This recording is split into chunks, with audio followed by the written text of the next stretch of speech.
시간 하나님께서 우리에게 주시는 말씀 함께 보십니다. 창세기 말씀입니다. 창세기 18장 16절부터 19절 말씀입니다. 구약 성경 22페이지 근처에 있습니다. 우리 3절 말씀이니까 제가 한 절 읽고 4절이네요. 제가 한 절 읽고 여러분 한 절 읽고 교독하면서 마지막 절 합독하겠습니다. 제가 16절 먼저 읽겠습니다. 그 사람들이 거기서 일어나서 소돔으로 향하고 아브라함은 그들을 전송하러 함께 나아가니라. 여호와께서 이르시되 내가 하려는 것을 아브라함에 숨기겠느냐. 아브라함은 강대한 나라가 되고 천하 만민은 그로 말미암아 복을 받게 될 것이 아니냐. 내가 그로 그 자식과 건속에게 명하여 여호와의 도를 지켜 의와 공도를 행하게 하려고 그를 택하였나니 이는 나 여호와가 아브라함에게 대하여 말한 일을 이루려 함이니라. 아멘. 할렐루야. 주 예수 그리스도 이름을 찬양합니다. 아멘. 사택에 있는 제 책상에서 왼쪽에는 큰 통창이 있습니다. 그 통창을 딱 바라보고 있으면 영종도 송산이라는 산 이름을 가진 산이 바로 보입니다. 가끔 그 송산을 등산합니다. 높지도 않습니다. 한 해발 120m 정도밖에 안 되는 아주 낮은 동산인데요. 항상 울창한 숲과 그늘이 있어서 오늘처럼 이 무더위 속에서도 시원하게 오고 갈 수 있도록 하는 그 산이라서 참 좋아합니다. 한 10분 정도를 계단을 타고 올라가면 정상에 오르는데요. 계단도 제가 워낙 많이 올라갔다 왔다 해서 계단 숫자도 다 외웁니다. 한 300개밖에 안 됩니다. 300개로 올라가면 거기 쉴 수 있는 정자가 있습니다. 그때 이제 그 정자로부터 평탄한 길이 그냥 평지처럼 숲길이 이어지는데 한 1km 정도 가면 저기 시사이드 파크 바다가 보이는 정자가 또 하나 나타납니다. 그 정자에서 바다를 보면서 만물을 주관하시는 하나님을 잠시 묵상하며 찬양하면서 다시 이제 거기서 터닝해서 집으로 돌아오는 과정을 일주일에 한 3번, 4번 정도 하고 합니다.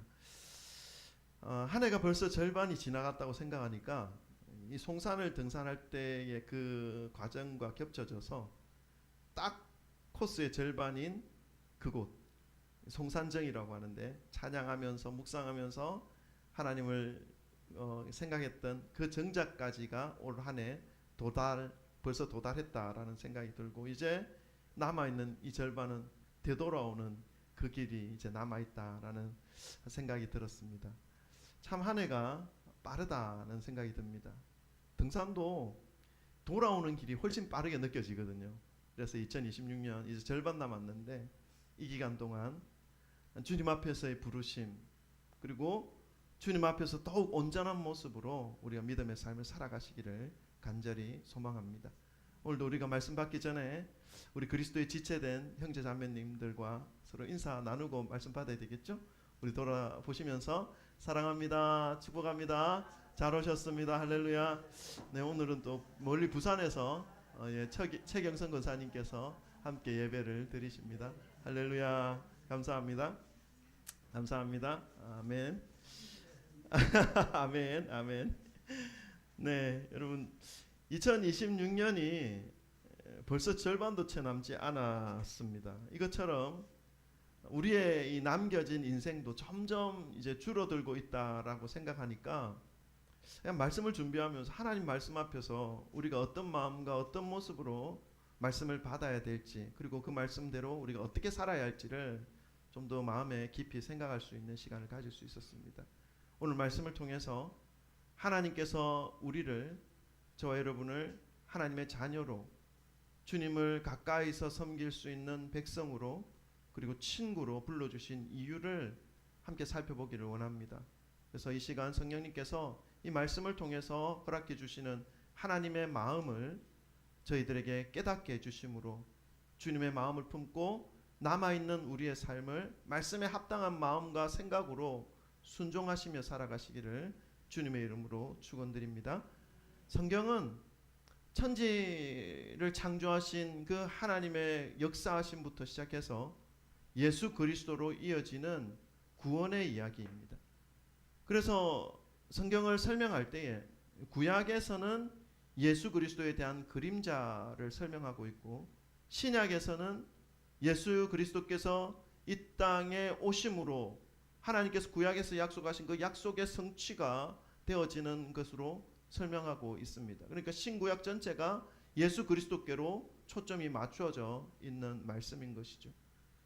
그런데 예수님이 이 땅에 약속대로 오셨는데 그 약속하신 이 구원의 성취를 한순간에 단숨에 이룬 것이 아니라는 것을 성경을 통해서 우리는 볼 수가 있습니다.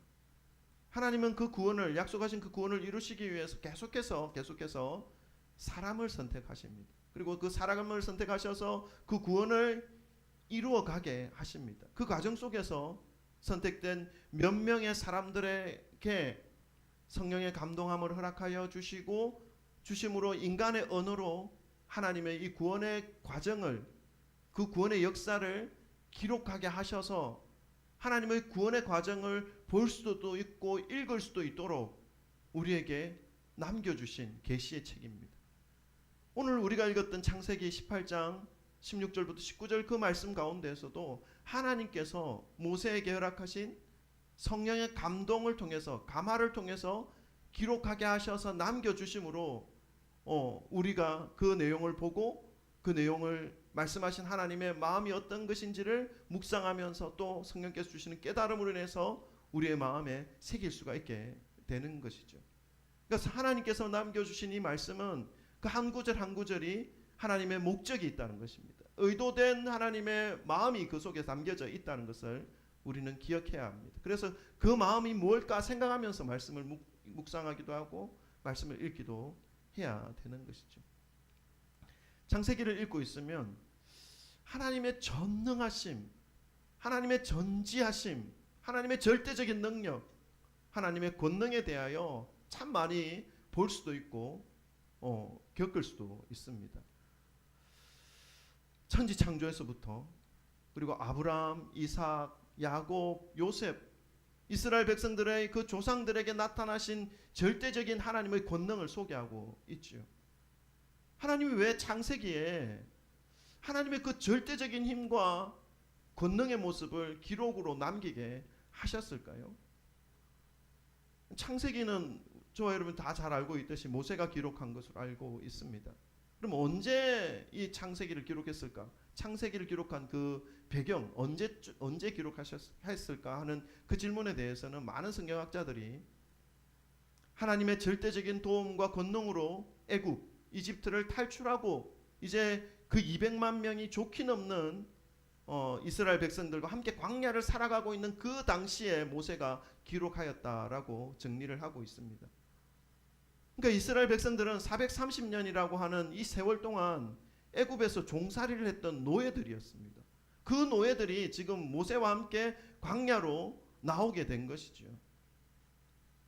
여러분 430년간이라고 하면 몇 대겠습니까? 뭐 그 당시 오래 살았다 하더라도 꽤 많은 대를 거쳐서 노예로 살았던 것입니다. 노예로 태어나서 노예로 살다가 노예로 죽는 사람들이 무지기수였고 지금 탈출해 있는 이 사람들 자체도 자신의 신분은 노예다라고 하는 것을 피부 속까지 이 세포 속까지 알고 있고 가지고 있는 그런 DNA를 가지고 있는 노예의 사람들이었던 것이죠. 하나님의 입장에서 볼 때는 이 노예로 살았던 이스라엘 백성들을 볼 때 마음이 어떠했겠습니까?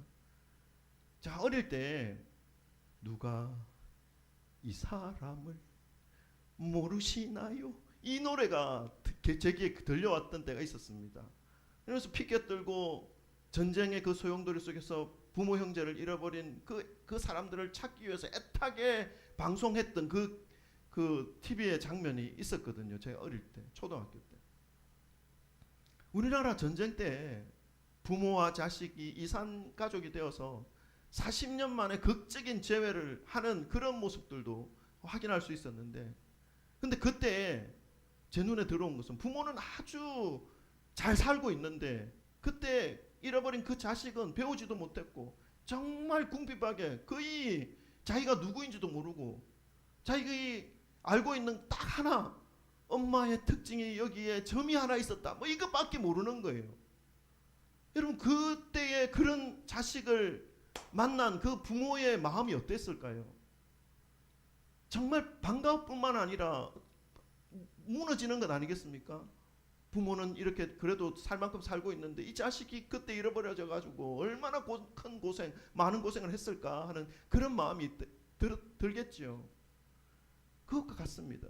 하나님은 이집트의 노예 생활에 길들여져서 정작 자신이 누구인지도 알지 못하고 하나님이 어떤 분이신지도 잘 알지 못하는 그러한 상태의 이스라엘 백성들을 보면서 그들에게 하나님이 어떠한 분이신지를 먼저 가르쳐 주기를 원했던 거죠. 하나님이 어떠한 분이신지를 알려주기를 원했던 것이죠. 그래서 창세기를 보면 창세기를 통해서 모세는 하나님이 어떠한 분이신지, 하나님의 권능과 사랑과 그 구원과 계획을 아브라함, 이삭, 야곱, 요셉의 이야기를 통해서 가르쳐 주고자 했던 의도가 있는 것입니다. 오늘 우리가 함께 교독하신 오늘 본문 말씀 역시 하나님의 계획된 의도가 있는 말씀입니다. 하나님은 의도적으로 아브라함을, 이 창세기를 보면 아브라함을 찾아오십니다. 12장이죠. 그런데 그 하나님이 아브라함을 찾아오신 그 의도, 목적에 대해서 아브라함을 만날 때마다, 아브라함을 부를 때마다 말씀해 주십니다. 까먹지 못하도록 내가 너를 큰 민족으로 삼겠다. 너의 자손들이 이 땅을 차지할 것이다. 너희 자손들을 통해서 열국의 왕이 날 것이다. 이런 말들을 계속해서 하십니다. 오늘 본문 말씀 18장 16절부터 19절 이 짧은 본문 말씀 속에서도 하나님이 아브라함을 선택하신 이유와 목적을 분명하게 설명해 주고 있습니다.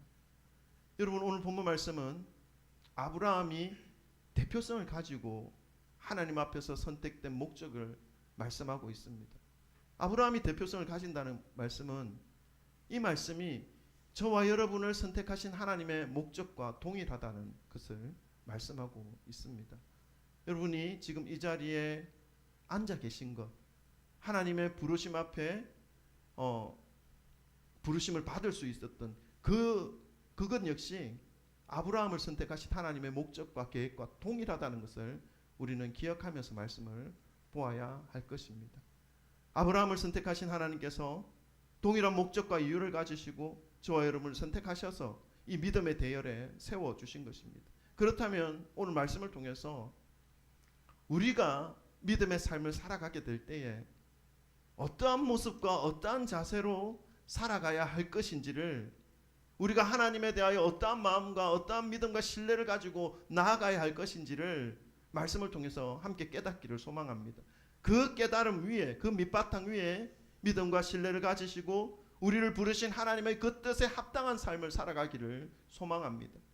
이 시간 성령님께서 그러한 하나님의 은혜를, 지혜를 깨닫는 그러한 은혜를 주시기를 소망하는 마음으로 말씀을 전합니다.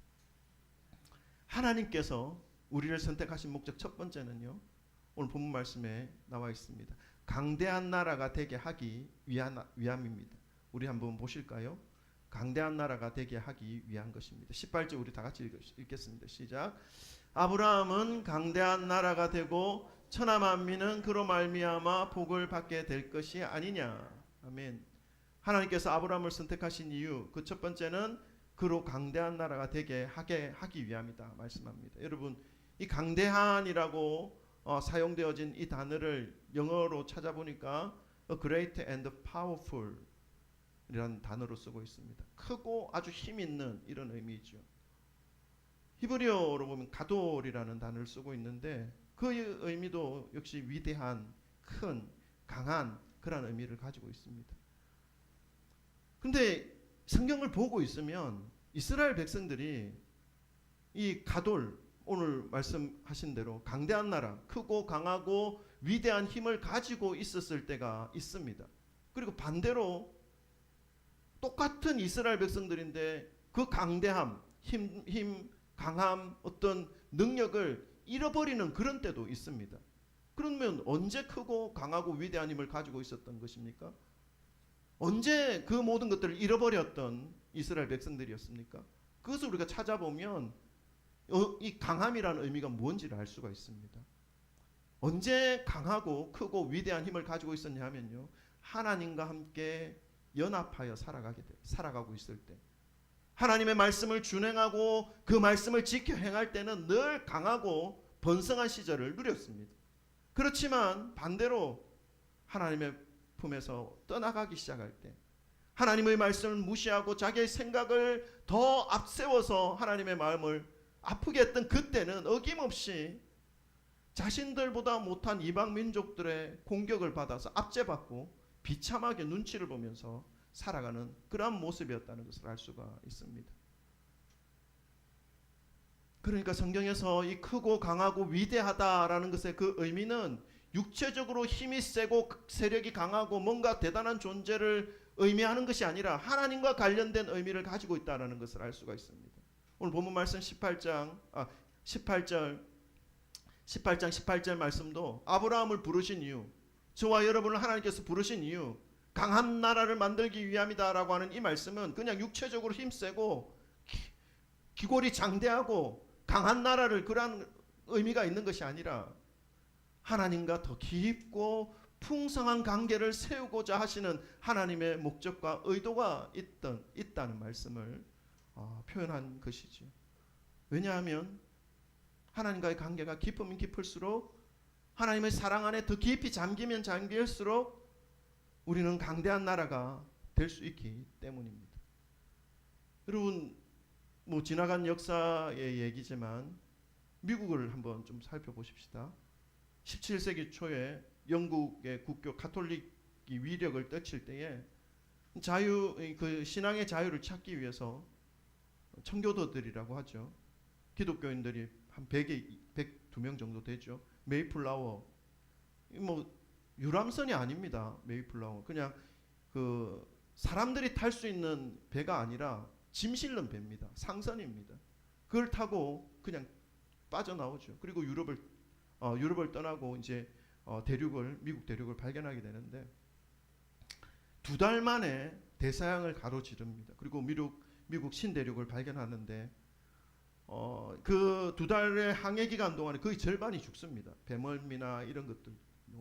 그리고 대륙에 도착해서도 추위나 질병, 풍토병, 배고픔으로 또 절반이 죽습니다. 얼마 남지 못합니다. 그렇지만 남겨진 이들은 그 대륙에서 가는 곳마다 하나님을 의지합니다. 하나님을 붙잡습니다. 그리고 비록 자신들의 처지가 힘들고 힘겹고 어려웠지만 하나님을 찬양하며 감사하는 그러한 삶을 살았던 거죠.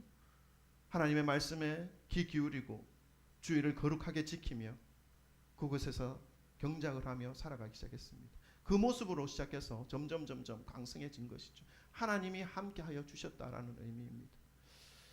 그런데 여러분, 21세기 들어와서 미국의 모습을 좀 보십시다.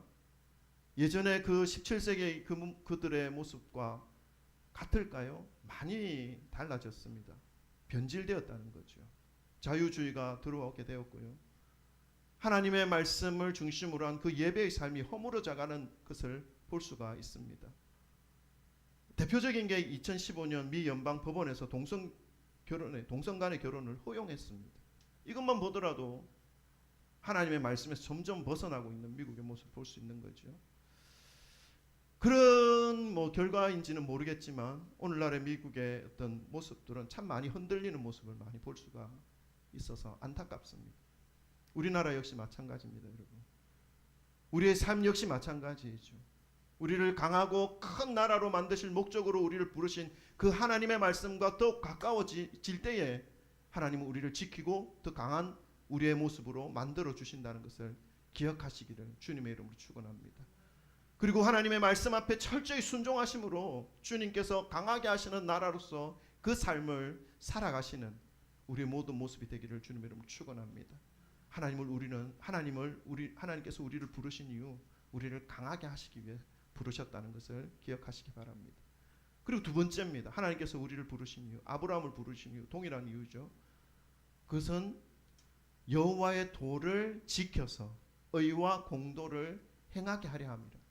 여러분, 우리를 하나님께서 강하게 만드신 이유는 그냥 우리 잘 먹고 잘 살게 하기 위해서가 아니라 여호와의 도를 지켜 의와 공도를 행하게 하기 위함이라는 것을 말씀하고 있습니다.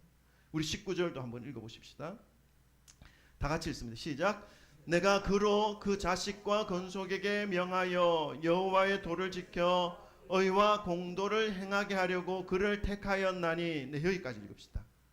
내가 그로 그 자식과 건속에게 명하여 여호와의 도를 지켜 의와 공도를 행하게 하려고 그를 택하였다. 여러분, 하나님께서 아브라함을 부르신 목적은 강한 나라를 만들기 위해 부르셨습니다. 그리고 또 저와 여러분을 부르신 목적도 동일하다고 말씀을 드렸습니다. 이것은 육체적이고 물리적인 강함이 아니라는 것을 말씀드렸습니다. 하나님과의 관계를 통해서 주시는 육체적이고 물리적인 그 강인함을 뛰어넘는 강인함을 의미하는 것이라고 말씀을 드렸습니다. 하나님께서 아브라함을 부르시고 저와 여러분을 부르셔서 강한 나라로 만드신 이유가 있다는 것입니다. 하나님께서 주님의 몸된 교회들을 선택하셔서 세워주시고 견고하게 해주셔서 큰 나라로 만들어주신 이유가 있다는 것입니다. 그것은 여호와의 도를 지켜 의와 공도를 행하게 하려는 목적입니다. 여러분, 여호와의 도는 무엇입니까? 원어로 보면 데레크라는 단어를 쓰고 있는데 이것은 사람들이 걸어가는 길, 삶의 방식, 그런 의미입니다. 하나님께서 아브라함을 부르시고 강대한 나라가 되게 하신 이유, 저와 여러분을 부르시고 강성하게 하신 이유, 주님의 교회를 그리스도의 터 위에 든든히 세워주시는 그 이유, 그것은 몸집 키우고 재산 키우고 육체 키우기 위해서 그렇게 하셨다는 것이 아닙니다. 거룩한 길을 가게 하시려고, 하나님의 말씀을 지켜내는 삶으로 그 삶의 방식을 삼아 그 길로 가게 하시려고 강하게 하셨다 말씀해 주고 있습니다. 우리 이것을 잊지 말아야 합니다. 여러분, 430년간 애굽의 종된 신분으로 있었던 이 이스라엘 백성들을 보면 하나님과 함께한 백성들이 얼마나 강해질 수 있는지를 알 수가 있습니다. 아브라함의 자손을 부르시고 그 이스라엘 백성들을 부르시고 강하게 하신 내용이죠. 하나님의 권능으로 주님이 함께해 주심으로 인간 세상에서 가장 강했던 나라와 인간 세상에서 가장 강했던 그 왕을 완전히 꺾으시고 굴복시키신 사건이 바로 그 사건 아닙니까? 하나님과 함께했던 민족이 얼마나 강하게 될 수 있는지를 말씀해 주는 것이죠. 하나님과 함께함으로 강대한 자손이 된 이 이스라엘 백성들을 볼 수 있는 것입니다.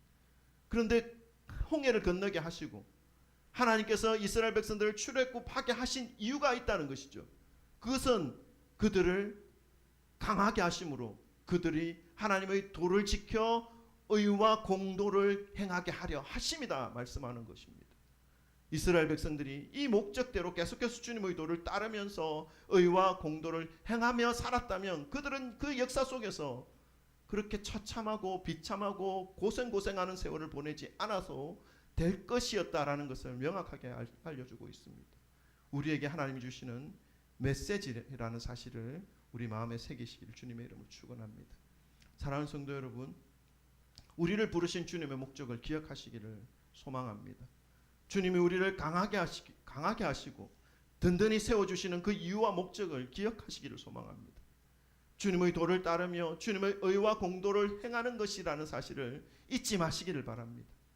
그렇게 살아가게 될 때에 주의 말씀이 내 삶의 길이며 내 삶의 방식이 되어서 주님과 함께 동행할 수 있다라는 것을 기억하시기를 주님의 이름으로 축원합니다.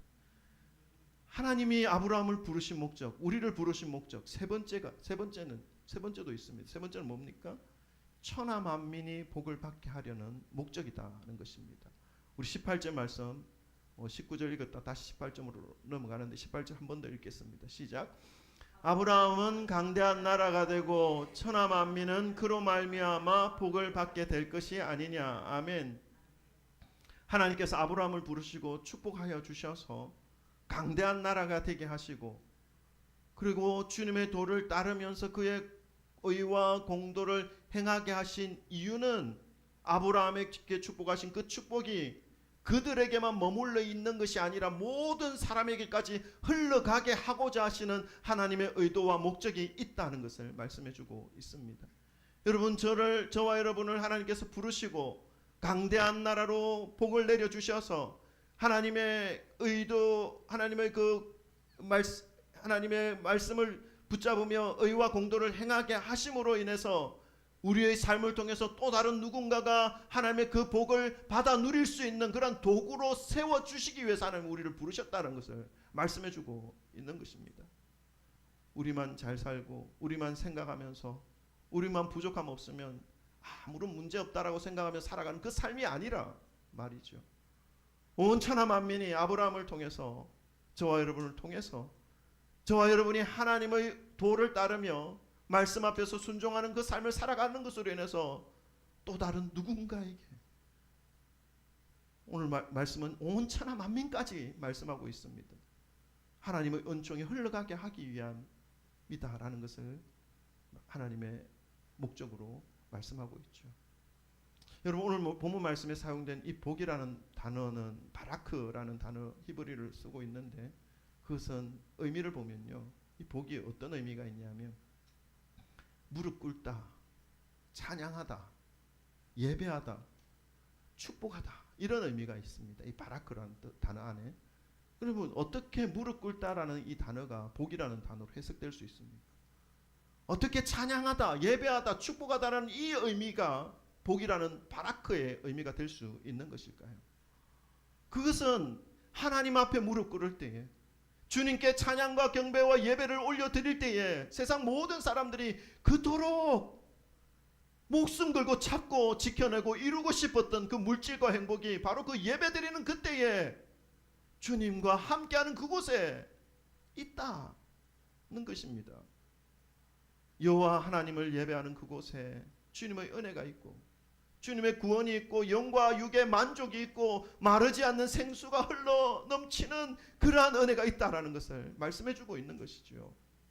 사랑하는 성도 여러분, 하나님께서 아브라함을 선택하신 이유와 목적, 동일하게 저와 여러분을 선택하신 목적, 그 이유를 꼭 기억하시기를 소망합니다. 그리고 그 이유를 기억하시면서 이 땅에서의 삶을 그 목적에 맞게 살아가시기를 주님의 이름으로 축원합니다.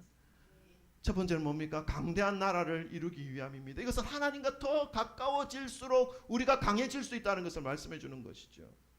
강함의 의미를 기억하시기를 소망합니다. 두 번째는요, 여호와의 도를 지켜 의와 공도를 행하게 하려 함이라. 여호와께서 말씀하시는 그 말씀에 우리의 삶에 초점을 맞추어 살아가는 것입니다. 그러면요, 의와 공도를 행할 수밖에 없습니다. 의로움과 정직함으로 살아갈 수밖에 없습니다. 그렇게 할 때에 우리는 계속해서 주님이 주시는 강함으로 살아갈 수 있게 되는 것이죠. 세 번째, 우리를 부르신 목적 뭡니까? 천하 만민이 복을 받게 하기 위해서 선택하신 것입니다. 아브라함을 통해서 온 세상 만민이 구원을 받을 수 있도록 하나님께서 그 길을 열어주신 것이죠. 우리도 마찬가지입니다. 부르심을 받았고 택하심을 입은 우리를 통해서 이제 이 지구상에 남겨져 있는 온 인류, 누구가 될지는 모릅니다. 모든 족속들이 우리를 통해서 한 사람이라도 이 복음, 참된 복음 메시지를 전에 들을 수 있는 그 이유와 목적으로 우리를 부르셨다는 것입니다. 여러분, 기억하시기를 바랍니다. 저도 붙잡고 기억하며 마지막까지 살아갈 겁니다. 오직 주님의 말씀을 붙잡으시고 지켜나감으로 이 일을 이루실 하나님의 능력을 볼 수 있기를 주님의 이름으로 축원합니다. 오늘도 주님이 우리를 부르신 목적과 이유를 기억하시면서 강대하게 하시는 하나님의 뜻대로 살아가시는 저와 여러분이 되시기를 간절히 소망하고요. 더 많은 심령들에게 주님께서 주신 이 축복의 메시지를 삶으로 나타내셔서 구원에까지 이르게 하시는, 정말 주님이 기뻐 받으시는 거룩한 도구로, 거룩한 통로로, 축복의 통로로 사용되어지시는 저와 여러분 되시기를 주님의 이름으로 축원합니다. 아멘. 기도하겠습니다.